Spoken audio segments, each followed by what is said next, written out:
بسم اللہ الرحمن الرحیم۔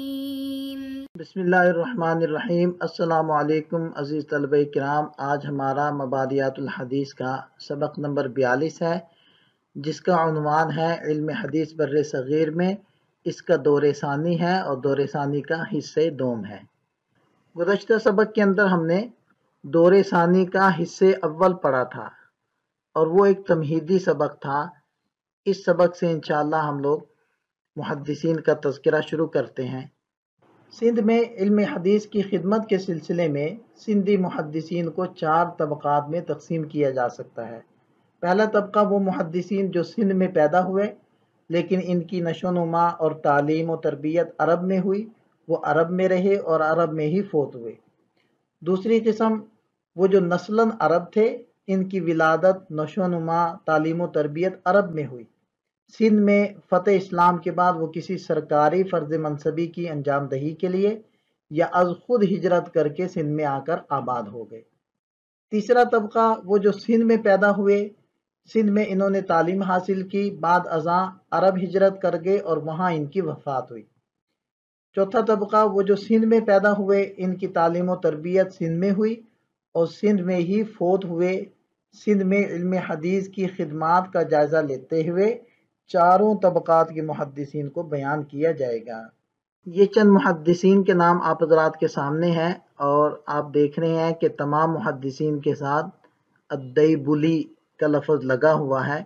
جیسے کہ گزشتہ سبق میں ہم نے تمہید باندھتے ہوئے یہ ذکر کیا تھا کہ دیبل کے مقام یعنی کہ دیبل کی بندرگاہ کے ذریعے سے مسلمان سندھ کے اندر داخل ہوئے، یہ اسی علاقے کے محدثین ہیں۔ اسی کی مناسبت سے ہر محدث کے ساتھ نسبت کے طور پر الدیبلی لکھا گیا ہے۔ اگلے صفحات کے اندر ہم قدر تفصیل کے ساتھ ان محدثین کے بارے میں جانتے ہیں۔ ہمارے آج کے سبق کے پہلے محدث ہیں ابو جعفر محمد بن ابراہیم الدیبلی۔ ان کی وفات ہے 322 ہجری کی۔ آپ کا نام محمد بن ابراہیم ہے، ابو جعفر آپ کا لقب ہے اور دیبل آپ کی نسبت ہے۔ آپ دیبل کے سب سے پہلے محدث ہیں جو حصول علم کے لیے مکہ مکرمہ گئے اور وہاں پر موجود 3 صدی کے کبار محدثین اور مفسرین سے علم تفسیر اور حدیث میں کمال دسترس حاصل کی، اور آپ نے ابن عیینہ کی کتاب التفسیر کا درس انہی کے تلمیذ عبد الرحمن المخزومی سے اور ابن مبارک کی کتاب البر والصلہ کا درس انہی کے شاگرد حسین المروزی سے لیا ہے۔ آپ نے مکہ کے محدث محمد بن زنبور اور عبد الرحمن بن صبیح اور دیگر محدثین سے روایت نقل کی ہے۔ علم حدیث پر عبور حاصل کر لینے کے بعد ابو جعفر وطن واپس نہیں آئے بلکہ مکہ ہی میں قیام کر کے درس و تدریس کی صورت میں علم حدیث کی خدمت کرتے رہے، اور یہ چند ان کے شاگرد ہیں جنہوں نے ان سے حدیث کو نقل کیا ہے۔ ہمارے سبق کے دوسرے محدث ہیں الحسین بن محمد بن اسد الدیبلی رحمہ اللہ۔ ان کی تاریخ وفات ہے 340 ہجری۔ ابن عساکر تاریخ کبیر میں لکھتے ہیں کہ الحسین بن محمد نے، جن کی کنیت ابو القاسم تھی، دمشق میں ابو یعلا الموصلی سے سماع حدیث کیا ہے۔ موصلی سے ہوتی ہوئی ان کی سند صحابہ میں حضرت جابر بن عبداللہ رضی اللہ عنہ سے ملتی ہے، اور ان کے بعد ہے ابو العباس احمد بن عبداللہ بن سعید الدیبلی، اور ان کی تاریخ وفات ہے 343 ہجری۔ آپ کا نام احمد بن عبداللہ تھا اور آپ کی کنیت ابو العباس تھی۔ دیبل سے آپ کا تعلق تھا۔ آپ بڑے عابد و زاہد تھے، صاحب ورع و تقوی تھے۔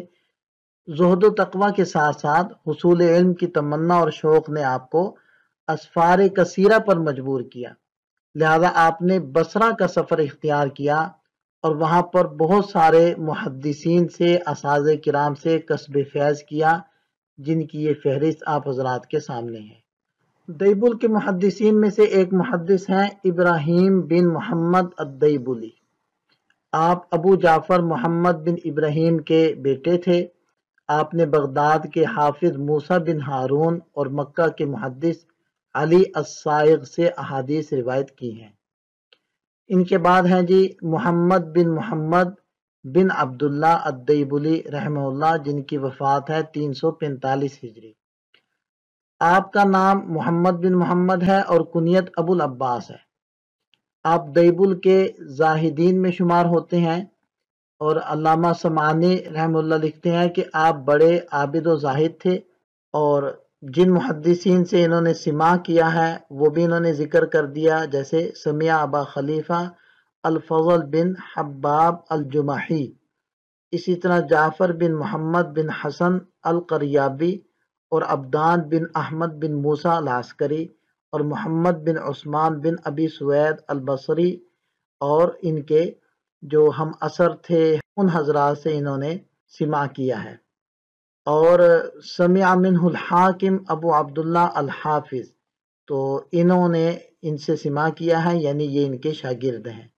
ان کے بعد تذکرہ آتا ہے جی خلف بن محمد الدیبلی رحمہ اللہ کا، جن کی تاریخ وفات ہے 360 ہجری۔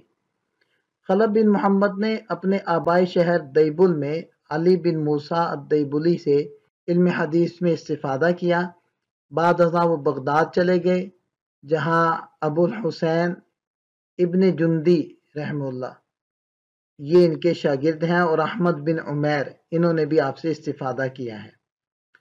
ان کے بعد تذکرہ آتا ہے جی احمد بن ہارون الدیبلی رحمہ اللہ کا۔ احمد بن محمد بن ہارون بن سلیمان بن علی، اور ان کی تاریخ وفات ہے 270 ہجری۔ دیبل سے تعلق رکھتے تھے۔ ابراہیم بن شریک اور جعفر فریابی، ان سے انہوں نے سماع کیا ہے، یعنی یہ ان کے اساتذہ کرام میں سے ہیں، اور ابو العلا اور ابو علی بن دوما یہ ان کے شاگرد ہیں، جنہوں نے ان سے حدیث سنی ہے اور روایت کی ہے۔ ہمارے آج کے سبق کے آخری محدث ہیں ابو القاسم شعیب بن محمد بن احمد الدیبلی رحمہ اللہ۔ ان کی تاریخ وفات ہے 400 ہجری۔